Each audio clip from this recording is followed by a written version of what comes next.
I'm glad you're here.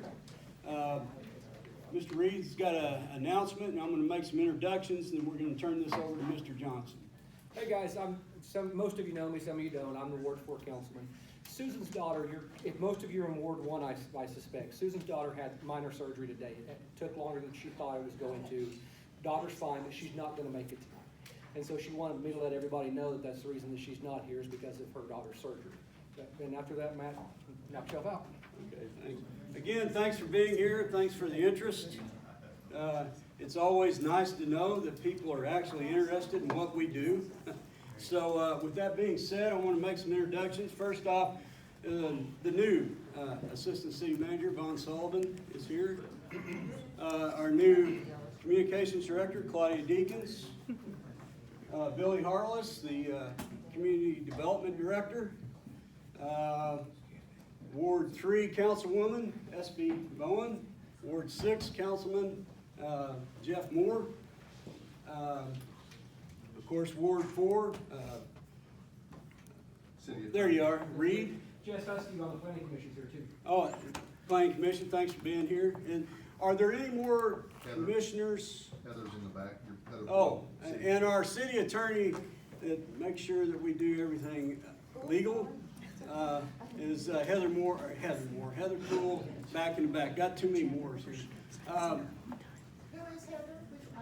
Heather, raise your hand. Wave Heather. She's our attorney. Oh, okay. She's the one that keeps me out of a lot of trouble. Are there any other committee members or commissioners here that we need to recognize? Ken, what do you serve on? Planning Commission. Planning Commission? Tree Board, but property owner as well. I'm on the redevelopment. Redevelopment Committee. Committee members, a couple of those. Okay. It's like water. All right. Okay. Now this is, I want to reiterate, this is not a city meeting. This is a meeting called by Jeff Johnson, the developer, and we're just facilitating this. So please let him go through his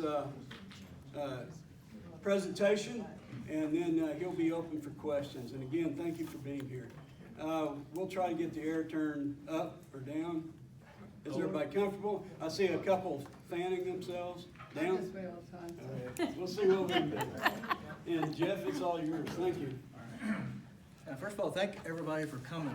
It's amazing actually to get this many people that care and will put some time in for the original Mile. I don't have a great speaking voice, but I'll do what I can. Like I said, I appreciate everybody coming and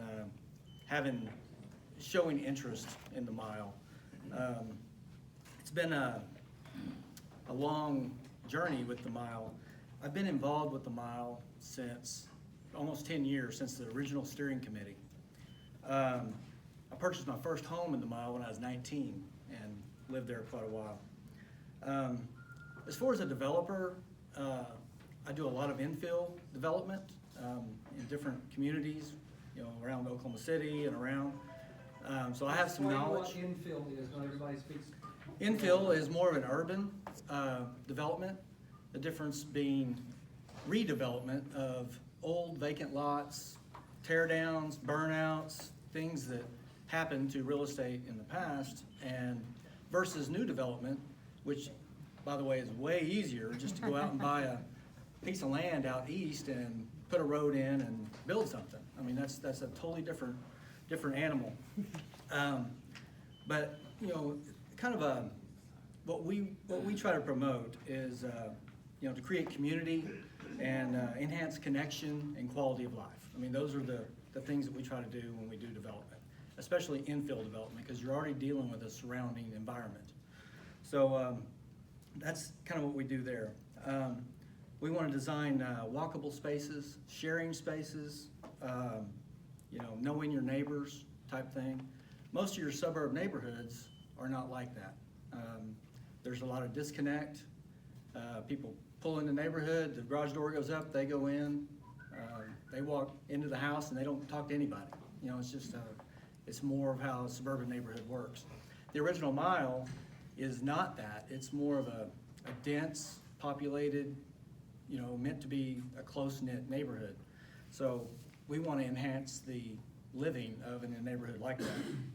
So we try to promote basically smart, responsible use of land, environmentally friendly landscape, low maintenance, low water usage, all these things in our infill development for numerous reasons. You know, whether it's runoff, whether it's neighbors being so close, and lots of things like that that matter. Like I said, we try to create gathering spaces to build community. You know, a place to meet your neighbors, get to know your neighbors, which builds a safer, you know, better community. The city of Midwest City, pertaining to the original Mile, has worked really hard in efforts to bring this neighborhood back to life. You know, it's the original square mile of the entire city, so it's the oldest thing we have in the entire city. Making the original Mile like a quality asset for the city, you know, to bring in new people, young people that want to live there, and work. New development will encourage others to build, remodel existing structures, you know, they're dilapidated or run down. When you bring in new product, it's gonna bleed over to the others. I mean, because you're bringing in something bright, new, and shiny, and it's gonna affect what people think of the place next door, and it's gonna build, you know, ownership pride in the real estate. So that's a goal also, is building pride of ownership. As I kind of reiterated earlier, redevelopment compared to new development or vacant land use, as a lot of y'all know, we've had the project going for a while to build brand new homes on 7 lots in the original Mile. And, you know, there's been plenty of people that think, my gosh, why is this taking so long, you know, for anything to happen? But vacant lots that we're working on now, we just got to a point, you know, getting through old easements, old liens, you know, the process of design to fit something on an old lot that had all these easements and setbacks and weird things that doesn't even pertain today, but still build a product that's relevant today in our market that somebody wants to live in. The standard of what somebody wants today is different than it was, you know, back in the 50s or 60s. It's just different. You know, people want 2 bathrooms, they don't want 1. They want 3 bedrooms, they don't want 2. You know what I mean? And most of the homes in there are 2 bed, 1 bath, you know, this type of thing. But the new market, there's not much of a market for that. So we had to create all that space on this small lot and to make something marketable that somebody will want to pay for and live there, you know. So there was challenges with that. And also working with, you know, codes that are meant for new development. You know, you go out here and you start with something fresh, and the codes, you know, they're pretty set, and you got all this space, and you can do all these different things. You can do the right setbacks, and you can use the utilities this way and do easements, and you can do all this stuff. Well, when you go into something existing in an infill thing, you don't have choices. A lot of this stuff's already there. It's been there for 100 years. It's just very difficult to, you know, to work around all that. So I wanted to touch base a little bit on what we're doing there with those 7 houses, because I'm sure there was people that knew that was happening. And if you drive by some of the sites now, we have three of the homes are out of the ground. There's stem walls, there's plumbing, things are moving with those.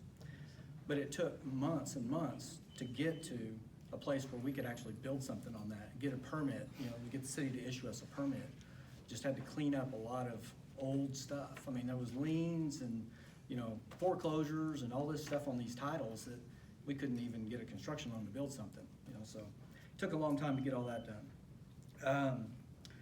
But anyway, that's all about the challenges of that. Like I said, we're currently building the 7 new homes, and we got 3 under construction, and the other 4 are gonna start kind of in line right after these. So hopefully in the next 7-8 months, we'll have 7 new homes in the Mile.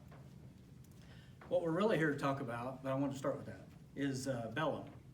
And I want to tell you what Bellom is. First of all, the history of the land where Bellom will go. This land has been vacant for many, many years. It's been there for a long, long time. So it's not something new. It's not something that was there and got tore down or burned, or it's just vacant land that Southwestern Bell owned, and which later AT&T bought Southwestern Bell. So we derived the name of the project from Southwestern Bell. So the Bell part of it is from Southwestern Bell, and the OM is from the original Mile. So we called it Bellom, and that's how that was derived. And name means a lot, you know, and I do a lot of projects in, you know, parts of, you know, Midtown and the Plaza and these older districts in Oklahoma City. And the number one thing that we really try to do as developers is to preserve the history. And I don't know if y'all are familiar with a project at Swanson Tire where Barrios is downtown. That was an old tire shop. But if you drive by there today, the development has windows and everything that depict garage doors and things like the property has had for 75 years, you know. So we try to bring the old in with the new and create a new experience out of that. Which all these things are not easy to do, and they take a lot of time and a lot of planning. But that's a little bit about the history of the land where this will go. The design was contemplated to integrate into the existing surroundings, from the spacing, the height, the streetscape, smart use of the space, provide quality to the product, basically to create a place where people want to live and do life. The designer is Jeremy Gardner, architect, amazing architect with extensive experience in urban infill properties. So he's done this over and over and over. He's worked for me on lots of projects. He's a very talented guy. He spent hours on that site, you know, taking pictures and measuring and, you know, taking views from across the street and down the street. And how's all this gonna look with the other surrounding you know, products around the side, you know, like the old AT&T building, the church, and all these other things that are already there. So a lot of effort was put into the design, down to the colors of the brick. You can see on some of the pictures, this is the color of the AT&T building.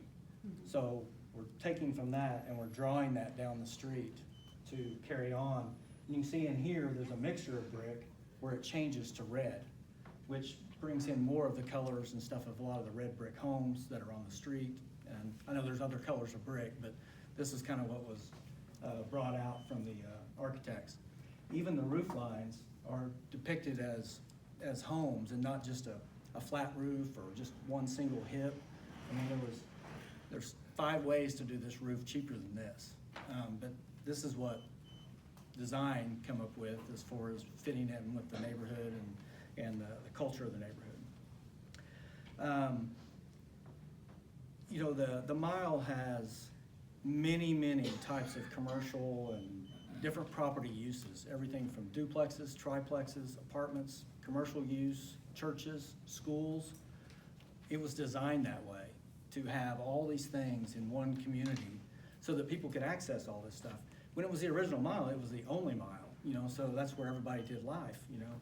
So they could get to all these things, whether they had a car or not. You know, they could walk or they could ride bikes. They could, you know, it was a short drive if they drove.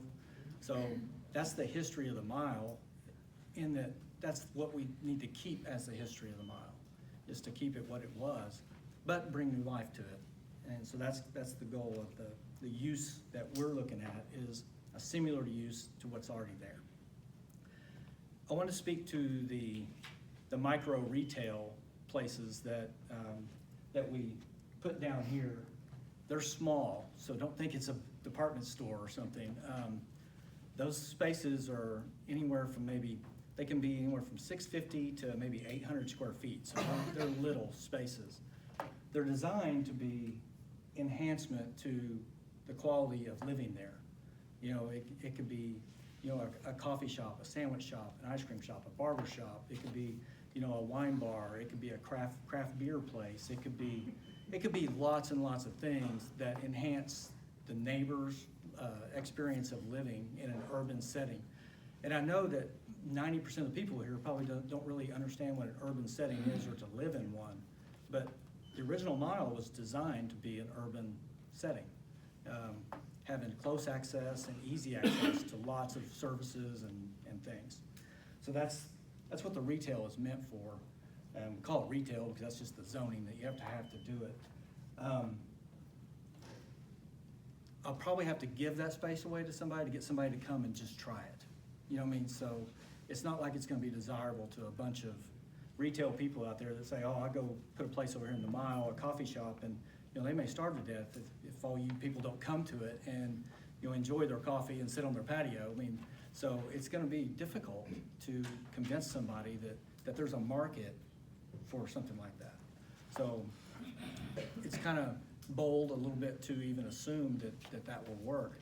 But in most urban infill communities, this is what is expected and what people love about being in that type of, you know, situation, or that type of living experience. So, the other thing, there was some talk about, you know, is this Section 8 housing? Is this, you know, this is not intended to be a cheap place to live. It's just not, and there's no way it can be. This is a $3.5 million build, so it'll never be a cheap place to live. Hopefully it's a quality place to live, and people see the value in living there and will pay what it costs to live there. The rent here will be more than most houses in the whole original Mile that are rented out now, which is over half the community is rental houses. So it will cost more to live here than it will be in a rent house down the street. So we're not taking any government funding, subsidies, anything like that would mandate our rents on what we can charge for rent. The market will set the rent, but if we create a quality product and a great experience to live in, then people will pay a fair price for that. And that's what we're banking on as a developer. So there is no incentive for me to cheap this out. If I do, I won't succeed. I mean, because just the amount of money it takes to build it structurally, there's no way it can be a cheap place to live. It'll be a fair priced place to live, but not cheap. The market for something like this, we feel, is retirement. A third of the units will be ground level and require no stairs, anything like that. If you're retired, you like to travel, but you want a home base, great place to live. You got access to lots of things, you got shopping, all the 29th Street shopping's close. I mean, look, proximity and location for a place to live, it's probably the best location we have in our entire city. But for years, there was many, many reasons why people didn't want to live in there. Well, we're trying to change that and make it a place where people want to be. So the market, I want to back up real quick. Every unit here is a one bedroom, except I think 3 or 4 units. So we're not chasing, you know, families with 3 kids. This is not the market for this. The market is young professionals, single people, maybe single elderly people that just want a nice place to live that's low maintenance. They don't have to mow grass. They don't have to do all that stuff. They just have a place to be. So, and we're creating green spaces, patios, you know, a park atmosphere, sidewalks. So, you know, a pet place, you know, for pets to be. So it's inclusive as a place to be. You have all the same amenities that you would have if you had a yard and all these things, but you don't have to take care of it. So that's a value in that. Another question I've gotten is property values. Property values in the original Mile, as you know, have already increased. You know, they're probably up 20–25%, mainly due to, you know, the city showing an interest in this square mile and putting resources into it. You know, the city's commitment to the Mile has been basically crucial in making this happen. Y'all should be actually, you know, really proud that you have staff and representatives in your city that can see, you know, what is possible when you come together with a purpose to improve quality of life in your city. The quality of life in that square mile has already improved just with the short time that they've been doing what they're doing, you know, and it's got a long ways to go, and it takes a lot of time, and it takes a lot of effort, and it's gonna take a lot more than them doing it. It's gonna take private investment, but doing projects like this and bringing new resources and new money into that square mile will spur other people to say, well, if that project worked, why don't we do this? Or why don't we, you know, build a new house here? Or why don't we do a new retail thing? Or so it takes somebody getting the ball rolling, and then other developers will follow, it's gotta be a good investment. I mean, in the end, it's gotta be a good investment. So that's what it takes to kind of get it going. But this, like I said, the staff and, and the council, they've been very vested in the success of Original Mile. And again, you should be very proud of that because, I mean, it's where you live. And if they've showed, just a lot of resilience in making all these things happen. And, it wasn't that many years ago that there was nothing happening over there. So they've done a tremendous job of bringing awareness, creating opportunities, through the RFP and things like that. So it's been very positive. Like I said, we're investing about 1.2 million in the 7 new houses over there. So that's 1.2 million going in the Mile, and this project will be about 3.5 million. So significant investment in there that we hope will bring other people that want to do that. With all that said, I would encourage you to ask questions. If I can clarify anything, if I can tell you why this or why something else. I mean, I'd love to answer those questions and go from there. Why was, forgive me, but, okay, when did this property become available for sale? That's a long story. Give me the Reader's Digest condensed version. I was trying to buy an AT&T building that AT&T owned downtown. And they owned multiple properties. This was one of them, and it just happened to be stuck out here in Midwest City, totally away from all their other properties. So when I made an effort to buy the property downtown on 6th Street, I found out that they owned this, and I made an offer on it and bought it. So, but no one else never knew that the property was for sale publicly? It was never listed or anything that I know of. Jeff? Yes, sir? So I'm one of the trustees of First Baptist Church. We actually got phone calls asking us if we were interested in acquiring it too. So it wasn't sole sourced. I don't know how they got to us, but I know that they did call us and ask us to buy it as well. So there was some public knowledge of it. I don't mean to sound tacky, but some of us, our quality of life has not improved with the new shopping center. It's very noisy. I listen to trucks back there beeping and the trash cans being dumped in the middle of the night and banging and clanging and all the cars racing down the street. My big question is, what about the parking? You've got 34 units and 46 parking spaces, and some of those are on the street. What if half of those people have 2 cars? That's 17 more cars that you don't account for. Where are they gonna park? And then if anybody comes to those shops, where are they gonna park? Well, the shops are meant to be walkable. There will be some people that come by Right, car, but hopefully. Where are they know. gonna park? They can park in the street, or all this is street parking, but this is not street parking, this is off-street parking. So none of these cars that park along here are actually in the street. They're off-street parking. So it will not impede traffic or anything, so, So you're gonna widen the street to put the parking yes, in the right of way. where the right of way used to be? So how will you account for if there's 34 units and there's 46 spots? If there's people that have 2 cars, where are they going to park? Because all your spots will be taken, so then they'll be spreading out into the neighborhood and their friends coming, and it'll be like football game night every day. Well, if I were to say, I need 3 parking spots for every house or every unit, I mean, we'd have, target parking lot out there. But my target market for this is not a family with 3 cars or 2 cars even. My target market is a single person A that lot of has those 1 millennials car. are gonna be married with 2 cars, so. And is it, and again, I'm just curious, how many parking spaces did you design? I thought I saw 74 No, total, 37 or so for the units. no, I think she's got the right number. It's on the Okay, thing. I thought it was like, say, 37 for the units and then off-street parking for a greater number.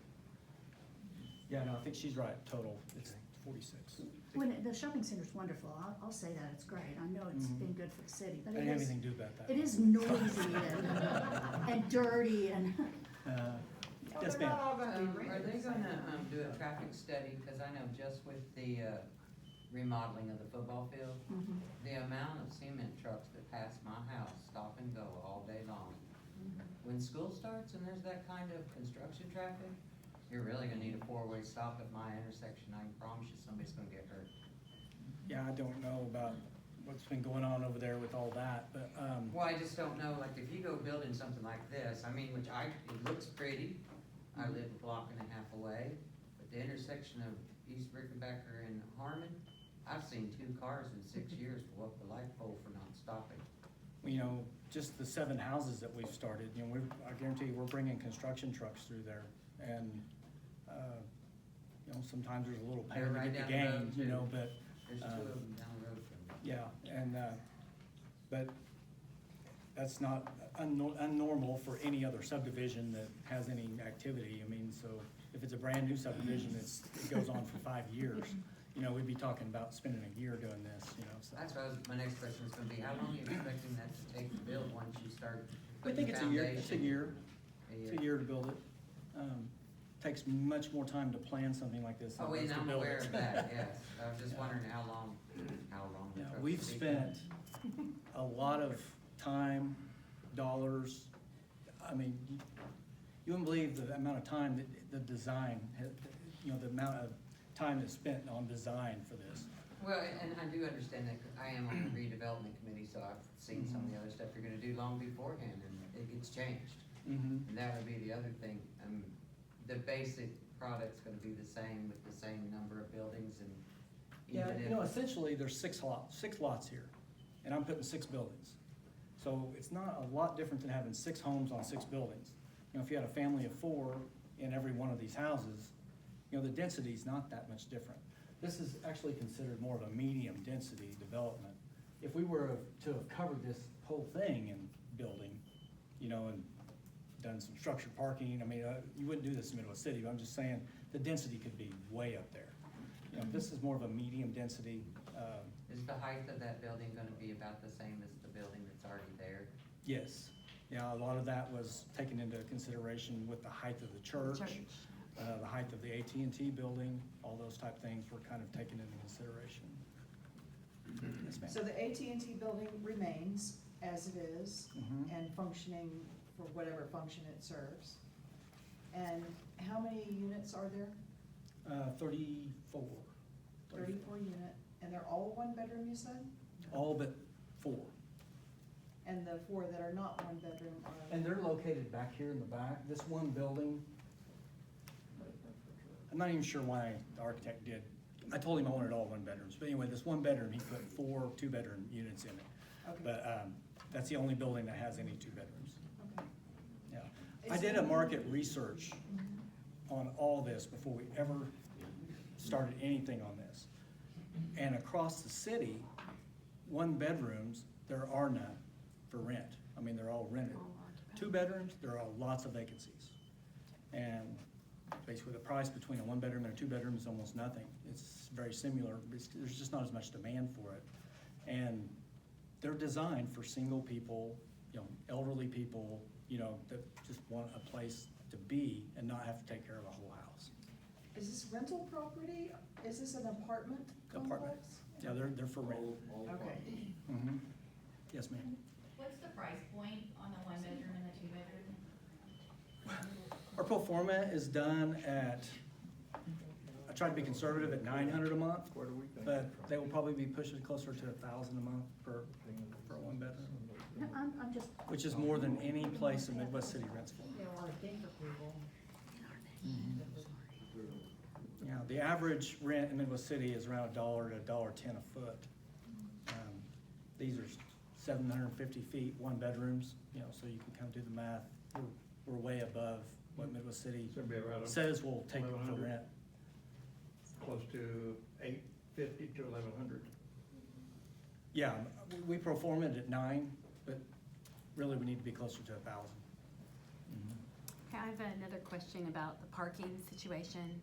It's very clear, city ordinance says 1.5 per unit. Why did you even do a plan knowing that you would not even really come close to that? Because I mean, it's pretty, but in most cases, 1.5 is excessive for 1 bedrooms. it doesn't matter, that's what the city ordinance is. Right. I don't understand the question. What are you referring to? 1.5 what? There's So 1.5 there should be parking 51 parking place spaces, not 46. under the current city ordinance. Yeah. And And I'm probably running at 1.2-ish. How many parking spots? I'm more than 1-to-1. Clarity on how many parking spots? You said 46. no, dedicated, not off-street parking. Cause the ordinance says, Most single-family homes over there have one parking spot. So think about that, a 3-bedroom house with one parking spot, That's why there's so many cars on the street. which is fine. Cars on the street are fine. People should not be in the street. But cars on the street are fine. It's not, it's hard to get through the neighborhood. People should be on the sidewalks and. there are no don't have sidewalks. We don't have sidewalks, I and think it's that- not I a think you're walkable gonna get some. neighborhood. People are not walking to Starbucks or Target Come and on then down. walking home. They're not. Come on Friday Yes, ma'am. night in football season and see what the parking is like over there. How big is the retail space that you're talking about? They're only about 750 feet. They're the same size as. Yeah, the they're just micro units. They're not designed to have kitchens, and they're designed more for sandwich shops, pastry shops, maybe an ice cream shop, or, you know, something along those lines. So, yes, sir. How did you get into all this? So, the houses that you are building over there, are you and the city doing those together? How did that work I out? responded to an RFP that they put out to take proposals for those lots, and I gave a proposal, and Jeff, they tell everybody gave what an RFP is, don't speak in initials. request for proposal. So I gave them a proposal of, hey, here's what I would do. I'd put these type of houses on there, and they chose my proposal, and So that's it. is any city money being used to build those houses? Or was anything given by the city? Did they give you the lots or anything? Yeah, I got the lots. Mhm. Okay, so you got 7 lots that you're building houses on? Mhm. And this project is completely yours, the city's not involved with this at all? No. It's very interesting, I don't know how I feel about it, because it could definitely use a boost. We could use a boost in that area, but I'm really concerned about having apartments, because ultimately you have apartments in the middle of the city, in the middle of a neighborhood, and there's, Which in urban infill areas, it's normal. I mean, if you go to Heritage Hills downtown, there's 4plexes, 6plexes, apartments, $1 million houses, $2 million houses. yeah, but. So it's it's about diversity and options, and mixing all these people together and not having all the $1 million people over here and all the $100,000 people over here. It's about diversity and mixing all, that's what builds community.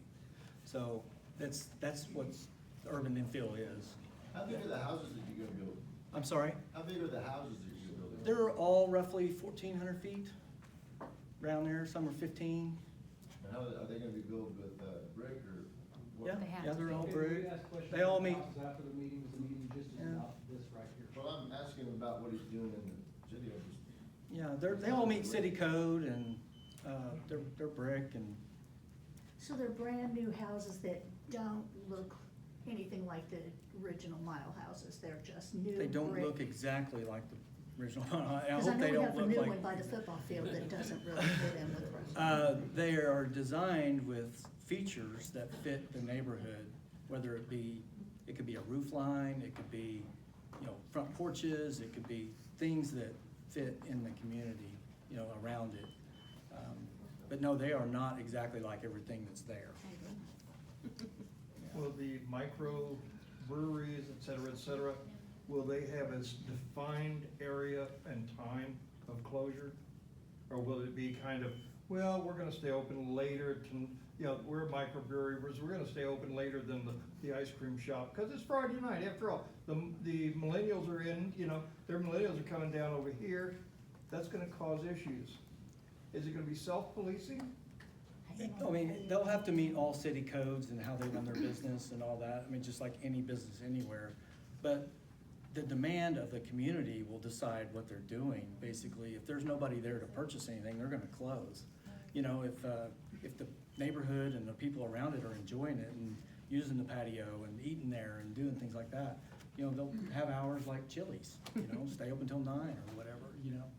But, it's meant to be an amenity, not only to Bellom, but to all the residents around it. It could be a barber shop, it could be a place, a salon, it could be in Oklahoma City, when you build something like this, you're almost mandated to put retail across the bottom, because they want retail under everything. So doing something like this is really normal, but we're just doing it on a really small scale, really small. So I'm worried if even this has, you know, real legs, that there would be a business that would want to be there. I think the biggest problem that most people are seeing in general is you are taking a residential home area, and now you've converted the residential home areas into a commercial property that people bought single-family homes because they wanted to not be in that larger metropolis. I really don't want 24 to 40 millennials, you know, running around playing games, playing handball up here and skateboarding across this and the other, and being run over by a people mover. You know, and again, I'm not antisocial.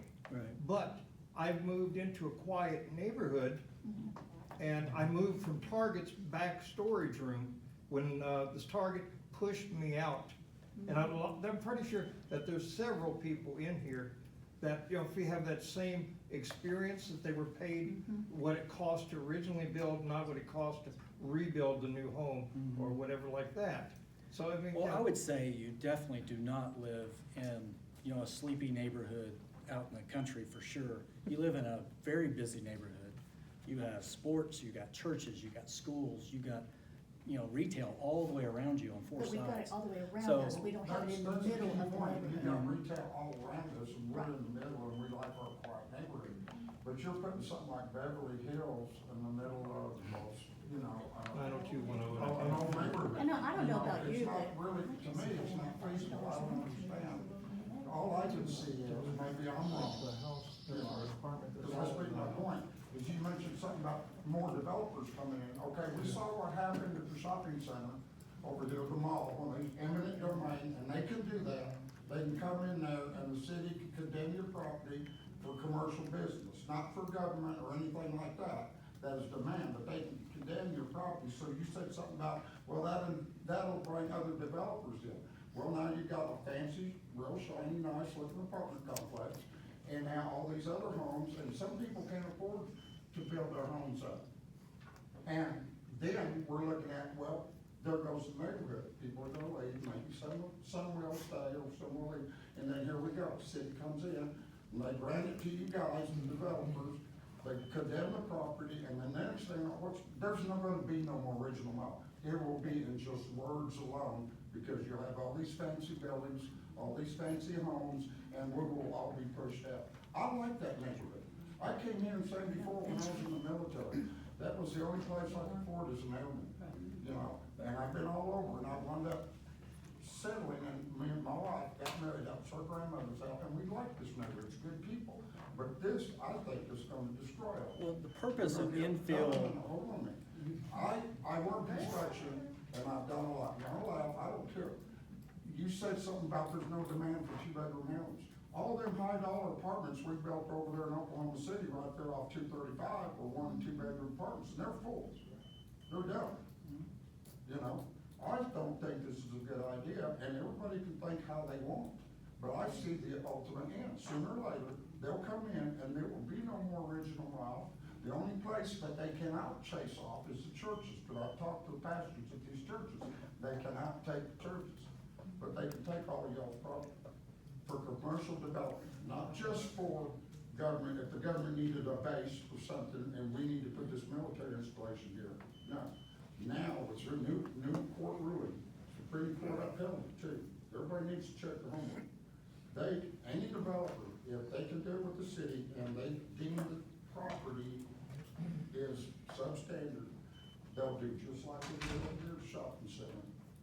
And they'll take your homes, and they'll give you what they want for it. Well, sir, the last part's not true. 100% not true. What?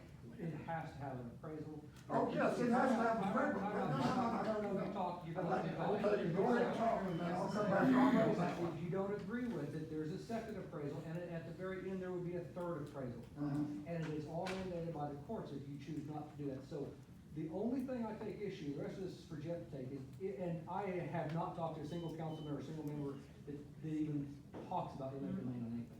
But But the back. no, we're not talking about it now, but The that will last part of what eventually you come said to play. is No, And I know a couple that their property was deemed at $54,000, but because they fought it, the city gave them $27,000 to get them out.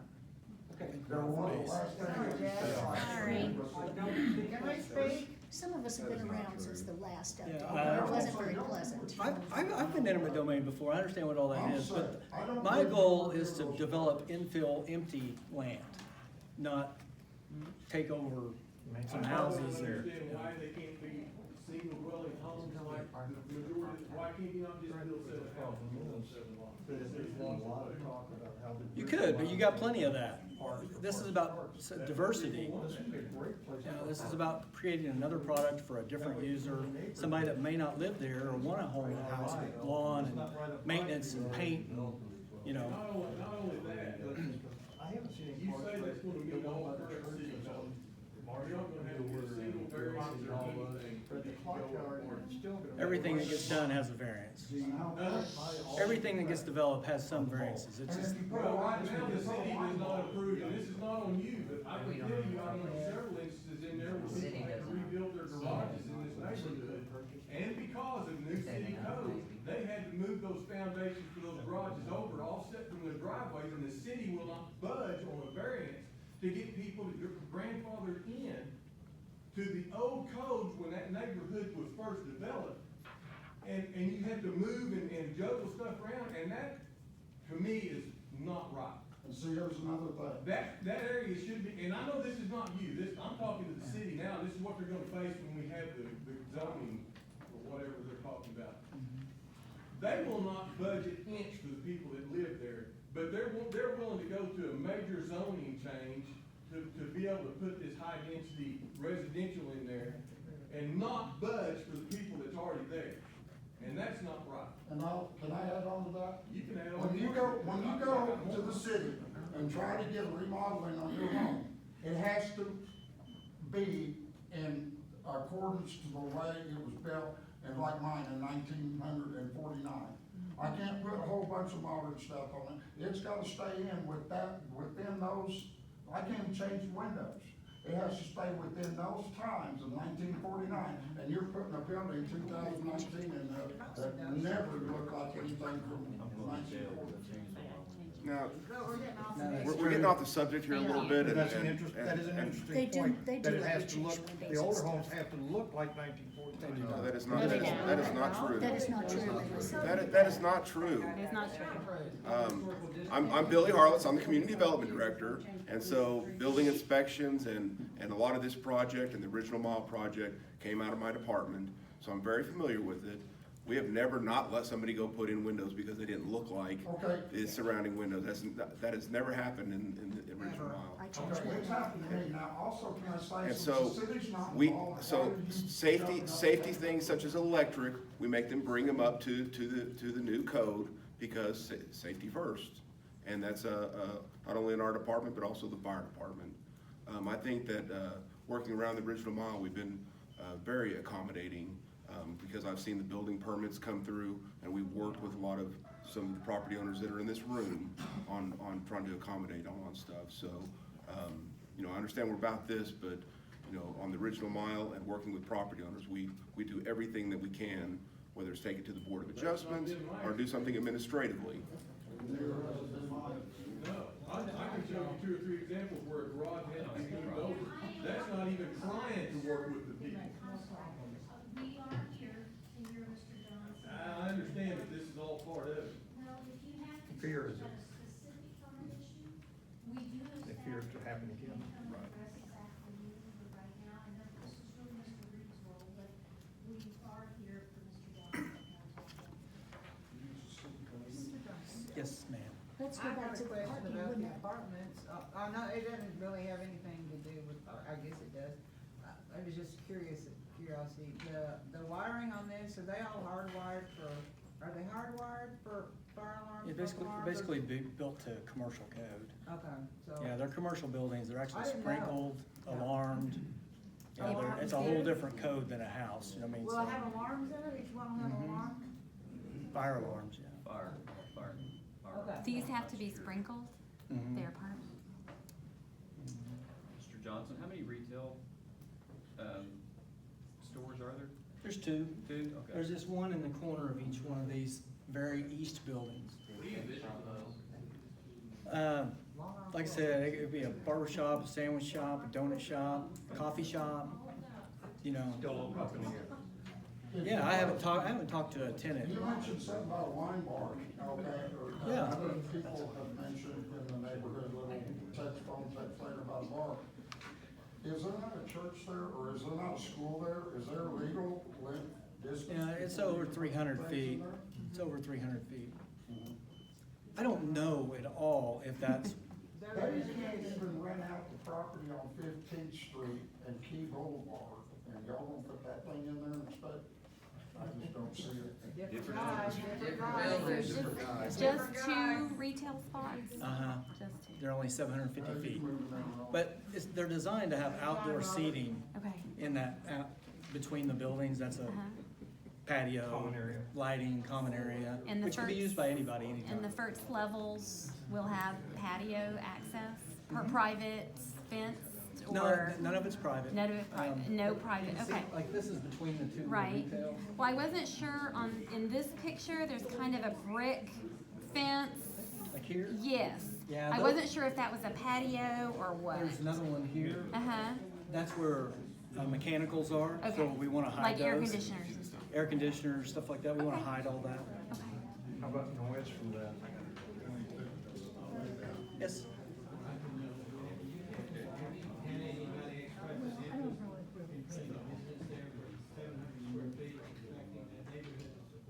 I have not. I haven't talked to a soul. And then the community doesn't support me, then how am I gonna get traffic in there to trade it?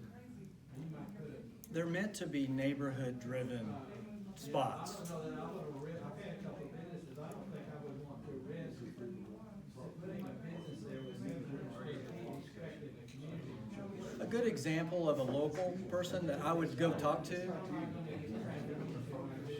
it's all word of mouth. But one example, some people I would like to talk to that I think would be great there are the people in Douglas that run Underground Coffee. That's the type of person I'm thinking that would maybe do a satellite type thing here that's for the neighborhood, you know? Yes. Okay, I wanna know, why will people want to pay $900 a month to live there in a low-income neighborhood? And then what happens if you can't get that rent? My hopes are that this will not stay a low-income neighborhood and that values go up and, you know, and things get better. Upside to it, because not only will you have fees pushing up the rents in the two-bedroom houses in the neighborhood, because you got $900 for your single-bedroom houses, but your other single-bedroom duplexes that you've got in the neighborhood are also going to increase from the bottom of $450 to $500 up to $600. That's gonna push my rentals up along with it. It could, but quality's gonna drive all that. If the landlord doesn't come in and make your property nicer, it's not gonna demand more money. This is gonna be a nicer, brand-new product that'll demand more money. But the options around the area will also increase, so in that respect, I think that it will have an upside for the remainder of the And they neighborhood. won't do any And when rental increase in the neighborhood, so will property values. Have you done any studies along those lines at all? The way this works in most neighborhoods is eventually, when the homes get to be worth a little more money, people that just rent them out, a lot of times they sell them, they become homeowners, and that breeds the neighborhood into the next stage. And, you know, the neighborhood has basically been a predominant rental neighborhood forever, which rental is not a bad thing. There's a whole bunch of people that don't wanna own a home, they just wanna rent one, and that's fine. I see But, that. but it will force landlords to take better care of their property, make them more desirable, if they wanna garner more rent. If not, I'm gonna have a nicer product and that person's gonna come to me. So, it's totally up to the person that, you know, is operating the property. But if he doesn't spend money, or she, or whoever owns it, rent's not gonna change, because it doesn't have any more desire, it's not any more desirable. So, yeah. Is this already a done deal, or you already got the plans done, it's already been, is it being built, or are we still in the design stages? I haven't got it approved yet. That's why I'm here. Yeah, I've done a lot of work, I'll tell you that. I've spent money, I've done a lot, but no, I don't have a start date or anything like that. Doesn't it go to council soon, It goes to planning commission on the 6th. on the sixth? What's the AT&T building do? You know? Is that building still gonna be there, the AT&T building? They just sold the property around it? Yes. I mean, that's an eyesore in it. So back to the parking. If the city has an ordinance of the 1.5 per unit, are you counting on a variance to be able to get in there, or are you willing to adjust for the Yeah, parking? The or- parking variance, it'll have to have a variance for parking. The part where you said it's 2-bedroom apartments, and you said, I don't know why. It's this right here. Yeah. I think there was just room in that building to do, Well, why wouldn't there be room for more parking and not do 2 bedrooms? You wanna Thank do you. it. I wouldn't gain any exclusively on- spots. Huh? I wouldn't gain any spots if I made it smaller. Okay, I was just curious. Yeah, and the only way to gain any spots, I could gain 2 or 3 more, but I have to get rid of the green amenities, the park, the pavilion, the Is dog there- park, I haven't been up you know, and looked at it the very barbecue close. Is grill there and a all little- that would have to go, you Is know. there is a little park in that? Yeah, that's what this is right here, it's a gathering space. Okay, I haven't been up and looked Yeah, at it, I'm sorry. with landscaping and a pavilion and stuff You like got a that. covered pavilion? Yeah, you can see it in the picture back here. Okay. They didn't finish Are it. you gonna have a manager on the premises, or you? No, it'll be off-site managed, Pardon? off-site managed. Who is that gonna be, you know? It'll either be my company or Substantia. Do you have any other apartment complexes that are managed by that same company I that do. people can go and view? I do. Okay. I have That'd probably be good for people to go drive by. this is a similar project in size, kinda. I have 24 units over in the Plaza District in Gatewood. I think that'd be healthy for people to go and see how those are managed and quality of. I think, didn't some of the staff go over there? Look at it? Yes, we did. You know what, the committee for the original mile went over there and looked. If y'all been in Paseo District, that's the hopes and the dreams kind of making the whole neighborhood have a flow with some kind of, future to it. I love it. Everyone's going to the plaza. Exactly, and And I that's, love the idea. that's I the mean, ideal of the whole thing started, you know, with the vacant lots and the, make it all look better and fill in places that are empty. Right. And that'll encourage other people to paint their house. Would Would you be willing to give the address of your development in the plaza? And, Sure. and we are gonna have a Yeah. huge park. Invite And, them. and it's a rehab, it's not a build-up, it was an old motor coach looking apartment thing, you know, with the railing out front. It was 24 units, and we basically just gutted them down to 4 walls and started over. But those units are 550 square feet and rent for, yeah, $800 to $900 a month. But they're brand new and they're cool, you know, I mean, like, it's a fun place to be. It's walkable, you know, to restaurants and places to go. not walkable. And you keep saying that, because the neighborhood's not walkable. It's intended to be. No, it's not. So where It is wasn't a nice that? neighborhood when you started. No, it's The plaza. intended to be walkable. Yeah, No, but no, she said, there's another comment back there. Oh. you need to hear her comment and address that. Okay, I'm sorry. Say it again. There's apartments that are like in Meston Park and stuff, they're in really nice neighborhoods. That's not Meston with Park. Great big homes. Yeah, that's not where you are So now people though. want to pay the $800 or $900 to live in that neighborhood. Why does someone wanna pay $900 to live in our neighborhood? I'll tell I you, don't see it. And what happens if you cannot get that $900 rent? What are you gonna do when all those apartments are empty? And they don't have no places to park. We have crappy. Yeah, I mean, worst case, you lower the rent $50 or something, In our but- neighborhood, and they're rent. And they don't have enough places What are designated you to talking park. about? oh, they got plenty of parking. plenty of parking. Really? The space you have Yeah, in crappy Gatewood, houses that rent could you for give us an $900 a month. intersection for that? 19th and Blackwelder. Thank you. And I'll tell you, the Blackwelder project, it's a rehab, it's not a ground-up Right. deal. But that was a drug-infested, nastiest thing I'd ever seen in my life. I mean, people were dying there. And we went in and cleaned that up and redid the whole property, and it's an amazing piece of property. 19th and What other Blackwell. names do you have? I'm just curious. Names of the place? Oh, we went to the barracks, and we had all kinds of names. But Bellom paid homage to the history. So, I like history, and I like to preserve what was, you you know, so I'm trying to bring as much. Fleetwood was, but it's not where you want. Yeah, exactly. Some will remember Fleetwood in this room. Amen, praise God, let's get rid of that. So not a good idea. So not a good idea. No, that would be a big no. Forget the Fleetwood. Actually, didn't you come up with Bellom? Forget it. Maybe, Bo works for me in my office, I think he came up with the Bellom name, so. Because it was two pieces, you know, the new original Mile that we're working on, and it was the old Bell, you know, Southwestern Bell, so I thought it was really cool. Are there any other opportunities for, more of this in Midwest City? The original I love Mile, the idea. this is rare that this could even happen really in an infield area because of the contiguous lots that are assembled.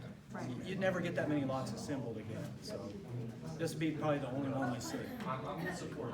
Well, there needs to be more people, because there's a lot of young people who live in the original Mile. And I think there's a lot of people who do care, and a lot of young people who do care about it. I care about it, I do, but I'm empathetic to the ideas of the opposition. I really am, I know, but. Yeah. So it sounds like a lot of folks in the room have a concern about gentrification kicked off by this apartment complex, I think. Maybe revitalization might happen. In your experience as a planner for these urban areas like that, what actually happens to the lower income folks in the end? What is the result that really, the reality for Oklahoma, when it happens in Oklahoma, not necessarily Chicago or another place, in Oklahoma, what happens to the lower income people when something like this happens, when it takes place? If the property values go up significantly, you know, say these $50,000 houses all of a sudden are worth 125. I mean, That's a stretch. it might happen. That's a really nice thing. The worst case is that person now sells their home for $125,000 and they go somewhere else if they want to, or they can just stay there with their $50,000 house. There's not anything that's gonna push them out except desire for them to reap the benefits of that, Profit. you know? Yeah, profit. If they wanna sell it for a lot of money, then that's what forces them out. Usually it's So the, you coming in makes them some money rather than forcing them out. it absolutely makes them money. Every homeowner in there, the more of this that goes on, their home is gonna be worth more money. I think so. Yeah. And in the end, a lot of people live there because they can't go anywhere else. Well, if their home was worth twice as much, they could sell it and go somewhere else if they want to a different neighborhood or a different part of the city or whatever. Is this mixed, I'm sorry, go ahead. Is this mixed use going on other places, specifically over by the Warren Theater? If you look at, Please get those apartment complexes that are on the west side of Rose State College. I don't have anything to do with that either. If you look at the most successful places in suburban communities now, go to Edmond, look at downtown Edmond. They're building stuff like this. They're building retail on the bottom, apartments on top. They're, Edmond is- you know, all of downtown Edmond is really booming. Downtown Oklahoma City's booming. All these other districts are booming.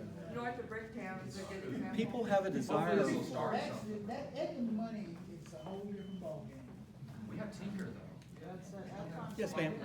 The single family homes that you're building, the 7 that are not these apartments, are those for sale?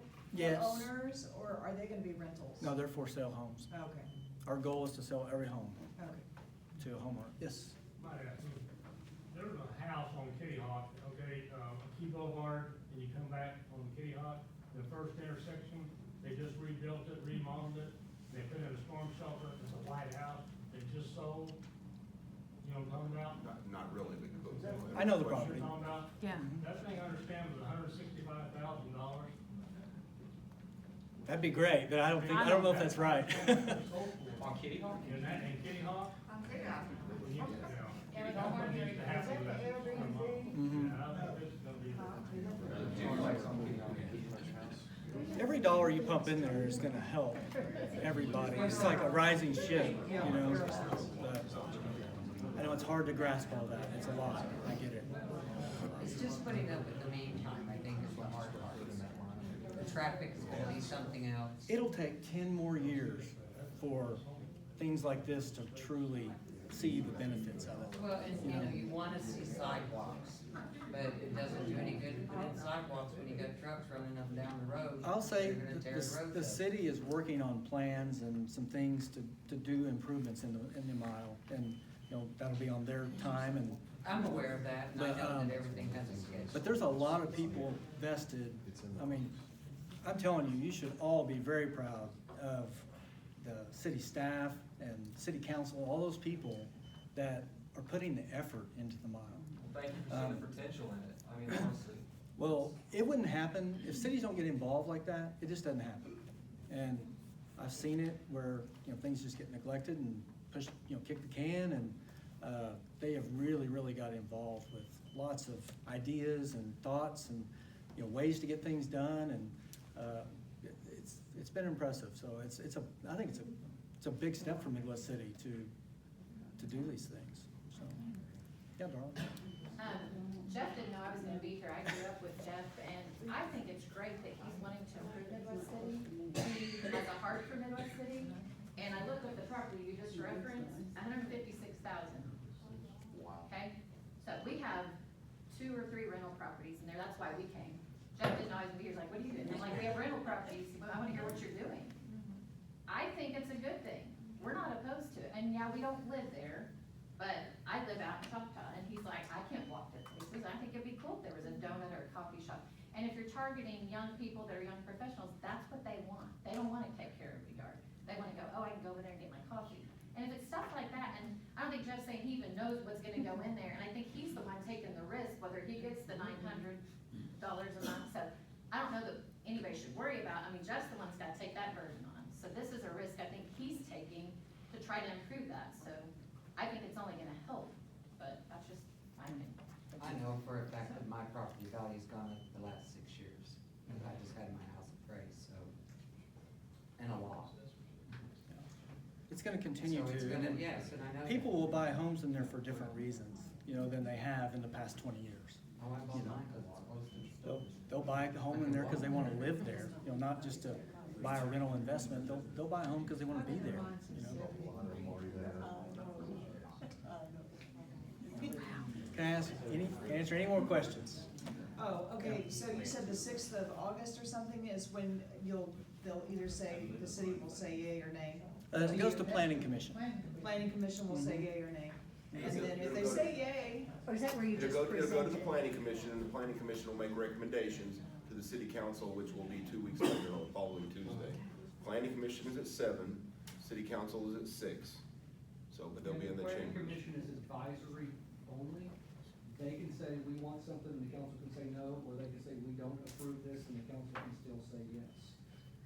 It has to go through the planning commission, and as the council, we do listen to that, but that's the process that it goes through. so potentially if it was all, if everything is yay, go, then you would start construction in the winter? I probably have a few months left of finalizing all the plans. I'd say they're 40% done. You know, there's a lot of mechanicals and, you know, MEP that has to be done and all that kind of stuff. So I'd have to get through all the engineering and all that stuff, but, Is there, what are the entrances to each of the apartments? I mean, how? they're in between the buildings. So you're not entering from the street. You know, the idea is the street's supposed to look really nice and clean with landscaping, sidewalks, trees, you know. Yeah. And then between the buildings is where the sidewalks and landscaping is, and you enter your unit from Is the that side. what's in that picture right there? This is the area between the 2 little rental things. Okay. But yes, there would be a door right here to go upstairs. It's not an elevator, it's a stairwell. Right. And so there'd be 2 ground units, 2 middle units, and 2 top units on every building. Is that a light Where? in the picture there on that? These? No, right over there, the big pole thing. That's just a telephone pole, it's already there. Oh, okay. Yeah, they just put it in the picture. I can't move it, so. I gotta work around it. And there again, back to working around all this existing stuff. You know, I'm not putting it in from scratch, it's there, you know, so it's challenging. Is this a vote thing, or you just have, I'm sorry? is this a voting thing, or is it just happen?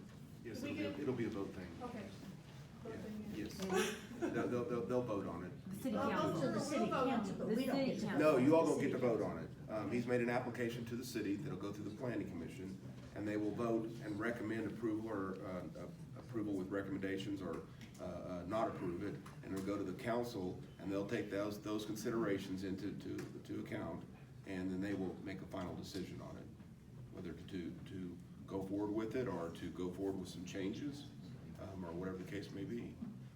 And we'll complete a staff report, for this item as it goes to council. We'll take some of y'all's comments, or a lot of your comments, and incorporate those into the staff report.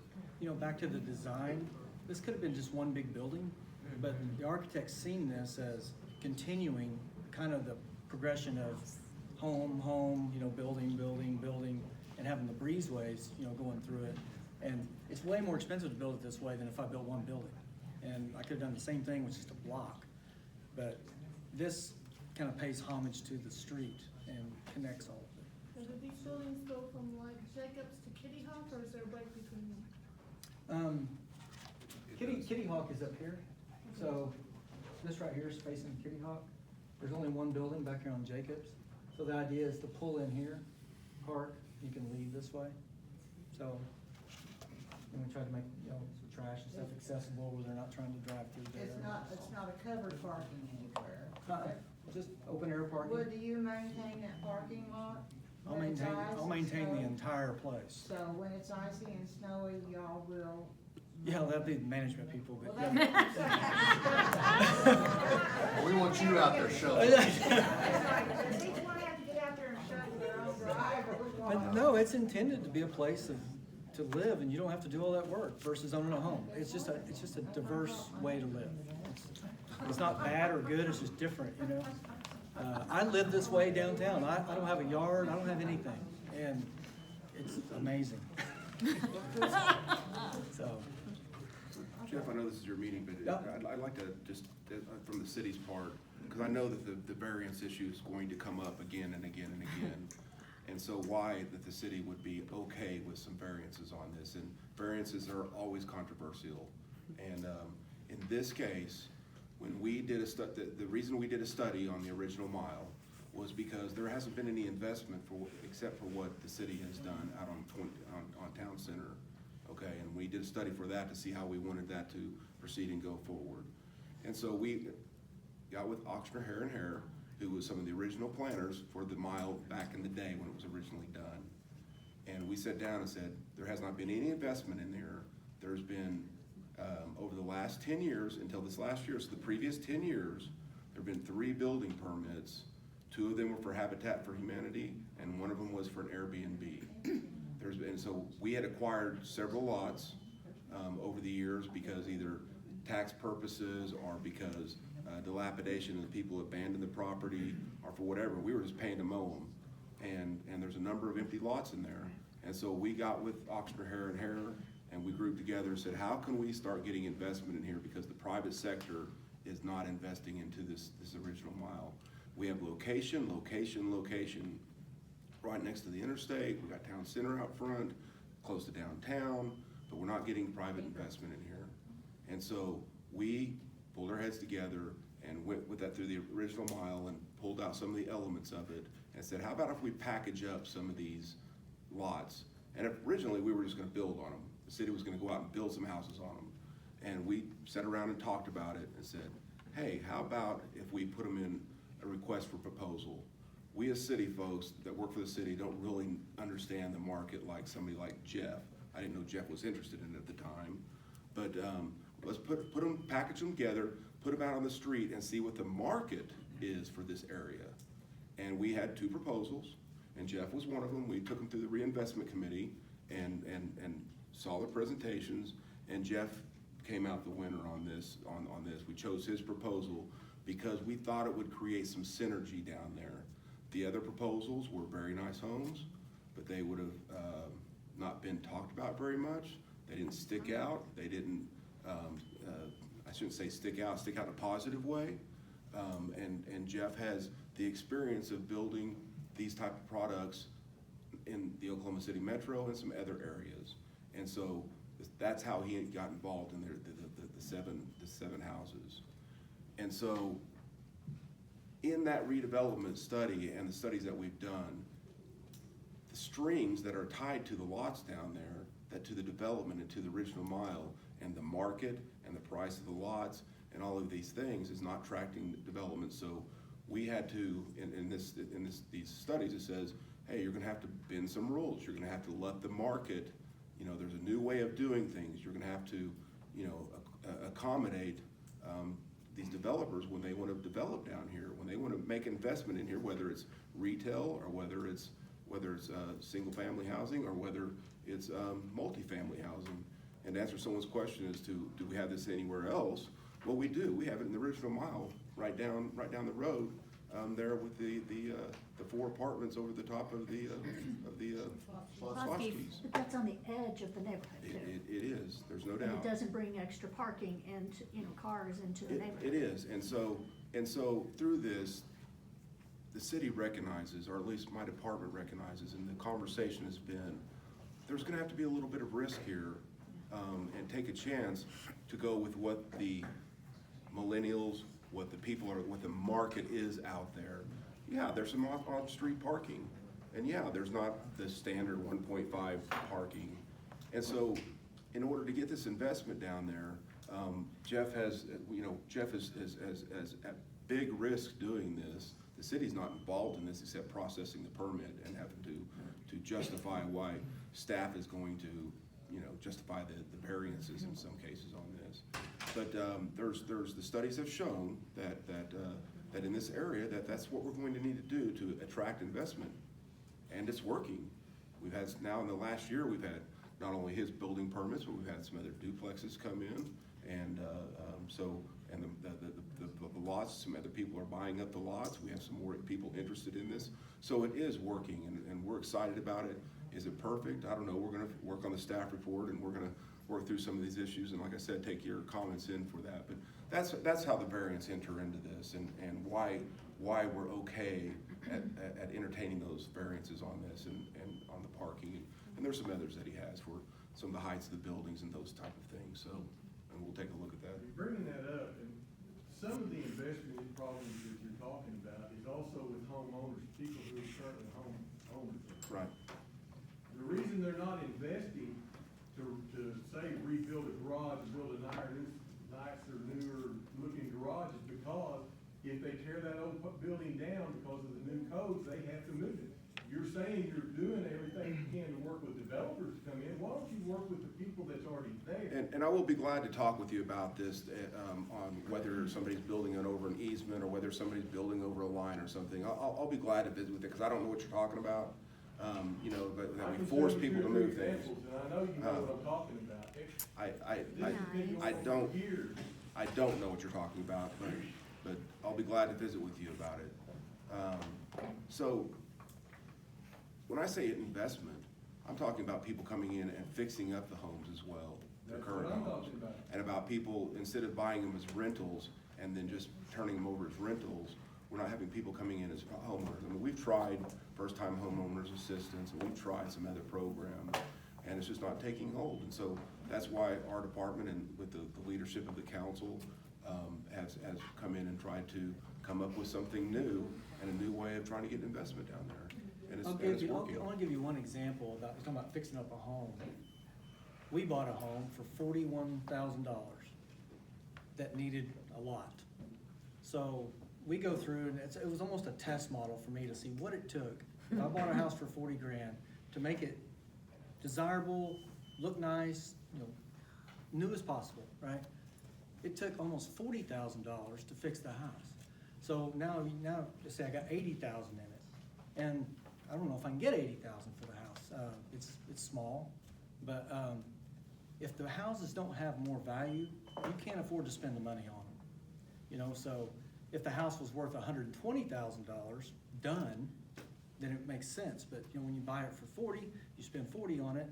If you can't get more than 80, you're wasting your time. So it was almost a test model for me to see what it took to actually totally redo one. New bathroom, new kitchen, new floors, new, the whole thing, new siding. We put windows in it. So the values of the homes need to be more. And then you'll get more people investing in those homes because they'll be worth doing, you know, so that was just a test thing we did. Matter of fact, we just finished it. You run into a problem though, and I agree with you, what you're saying, because if you could build instant equity, that's the most desired thing. You know, if you could put 40,000 in on 40,000, have an additional 40,000 instant equity, that's perfect. Now, the persons that live there in that area, they are constrained by code. They cannot add on, because side-by-side properties. You know, the original, clearly military housing. Duplexes. In that area. No, that's not military housing. Okay, but, you know, they are side by side. You can only go back so far, one way or directionally other. I dealt with that in all 7 houses. But the problem is, the owners that are already there, they're constrained and they can't go any direction, so they can't build their value up by expanding. So they become the low end of the totem pole. Well, I was really talking about just remodeling, you know, new siding, new paint, new windows. Just take what you got and make it look good again. And the homes need to be worth more money. I bought mine at 58, and mine now appraises at 87. But I did a complete interior remodel. But I put a lot of energy, I was a general contractor on it, and most people can't do that. But I'm back to the parking. So the houses that are on the street that fix their house up and their value goes up and they're trying to sell their house, but there's nowhere to park on the street, what do they do then? Who's gonna buy the house? Because there's nowhere to park.